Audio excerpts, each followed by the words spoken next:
శ్రీకృష్ణుడి జీవితంలో ఆనందదాయకమైన ఘట్టంలోనే 10 రాయండి. మీరు ఒకటి కాదు 10 లేవండి. 2-3 మించి మీకు దొరకవు. విషాద ఘట్టాలు రాయండి అమ్మా. నేను చెబుతున్నా 25 దొరుకుతుంది. 25 అది శ్రీకృష్ణుడి జీవితం. పుట్టింది జరసాల్లోన, పుట్టిందో తల్లిక, పెంచిందో తల్లె, పుట్టిందో తండ్రిక, పెంచింది ఇంకో తండ్రే. అందులో పెంచిన తండ్రికేమో తన బిడ్డ కాదని తెలుసా, ఆ తల్లికేమో తెలియదా? ఏమి జీవితాలు. అవునడానికి లేదు, కాదనడానికి లేదు. నిజం ఒకటికి తెలుసు, నిజం ఇంకోటికి తెలియదు. కానీ పెరిగాడు మహానుభావుడు. పుట్టగానే చంపేస్తాననే మేనమామ. మనం ఎంత అదృష్టవంతులు ఉండే అటువంటి మేనమామలు మనకు లేదు. కచ్చెట్టు కూర్చున్నాడు ఆ జైలు దగ్గర. అదే శ్రీకృష్ణుడి జీవితం.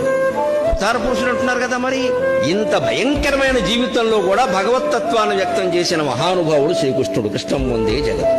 అవతార పురుషులు అనగానే రామకృష్ణుడు అనగానే వాళ్ళకి ఏం ఆపదలు లేవనుకోకుండా అమ్మా.